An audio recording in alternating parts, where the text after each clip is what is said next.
രേണു സുധീരെ വിശേഷങ്ങൾ സോഷ്യൽ മീഡിയയിലും ചർച്ചയാവാറുണ്ട്. പങ്കെടുക്കുന്ന ചർച്ചകളിലെല്ലാം താരമായി മാറാറുണ്ട് രേണു. വിശേഷങ്ങൾ ചോദിച്ചെത്തുന്നവരെ നിരാശപ്പെടുത്താറില്ല അവർ. അനാവശ്യമായി വിവാദങ്ങളൊന്നും ഉണ്ടാകാറുമില്ല. ഒന്നും പറഞ്ഞില്ലെങ്കിലും വിവാദമായി മാറുന്ന സാഹചര്യമാണ്. അടുത്തിടെയായിരുന്നു സബ്സ്ക്രിപ്ഷൻ തുടങ്ങിയത്. വെരിഫിക്കേഷനായി പേര് മാറ്റിയപ്പോൾ മുതൽ വിമർശനങ്ങളായിരുന്നു. പേരിൽ സുധി നിലവിൽ ഒഴിവാക്കിയിട്ടില്ല. വിവാഹം കഴിഞ്ഞാൽ അത് മാറ്റും എന്ന് രേണു വ്യക്തമാക്കിയിരുന്നു. സബ്സ്ക്രിപ്ഷൻ ഇപ്പോൾ 3500-ന് മേലിലായി. അതുകൊണ്ട് തന്നെ സാമ്പത്തികമായി നല്ല അവസ്ഥയിലേക്ക് വന്നുകൊണ്ടിരിക്കുകയാണ്. 50 ലക്ഷമൊക്കെ കിട്ടിത്തുടങ്ങിയോ എന്ന് ചോദിച്ചപ്പോൾ അതൊന്നും ആയാലും പറയത്തില്ലായിരുന്നു എന്നാണ് രേണുവിൻ്റെ മറുപടി.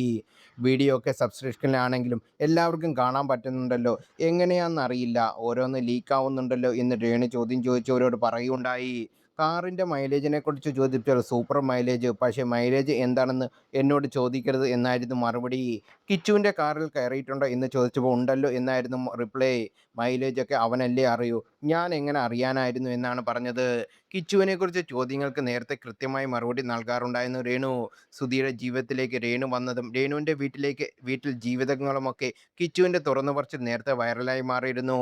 അവിടെയാരും തന്നോട് സംസാരിക്കാറില്ലായിരുന്നെന്നും ഒരു റൂമിൽ അടച്ചുപൂട്ടി പോലെയായിരുന്നുവെന്നും അച്ഛൻ വന്നാൽ ഫുഡ് എടുത്ത് തരും, അല്ലാതെ പുറത്തൊന്നും പോവില്ലായിരുന്നു എന്നും ആ ടൈമിലാണ് ലഹരിയൊക്കെ ഉപയോഗിച്ചു എന്ന് തുടങ്ങിയത്. പിന്നീട് അത് തെറ്റാണെന്ന് മനസ്സിലായോടെ നിർത്തി. നിലവിൽ സുധിയുടെ വീട്ടിലാണ് കിച്ചു. ഇടയ്ക്ക് ഋതപ്പനെ കാണാൻ എത്താറുണ്ട്. കിച്ചുവിൻ്റെ മൂത്ത മകനാണെന്നാണ് കാണുന്നത്. സുജിതൻ്റെ മക്കൾ എൻ്റെയും മക്കളാണ്. അങ്ങനെ തള്ളിക്കളയാനൊന്നും പറ്റില്ലല്ലോ എന്ന് രേണു വ്യക്തമാക്കിയിരുന്നു. ഇപ്പോഴിതാ വിവാഹത്തെക്കുറിച്ചുള്ള പ്രതികരണമാണ് വൈറലായിക്കൊണ്ടിരിക്കുന്നത്. ബിഗ് ബോസിലെ സഹമത്സരാർത്ഥി അഫിയുടെ ഭാര്യയുടെ വളകാപ്പിന് എത്തിയപ്പോഴായിരുന്നു രേണു പ്രതികരിച്ചത്. പയ്യന് 21 വയസ്സാണെങ്കിലും എനിക്കും ആ പയ്യനും ഇഷ്ടമാണെങ്കിൽ കല്യാണം കഴിച്ചിക്കും. 21 ഇപ്പോൾ വിവാഹപ്രായം എന്ന് പറഞ്ഞതിന് അതെ, എനിക്ക് 34, പയ്യന് 24. ഇഷ്ടമാണോ അപനിഷ്ടമാണോ എന്നാണ് പ്രധാന കാര്യമെന്ന് രേണു പറഞ്ഞിരുന്നു.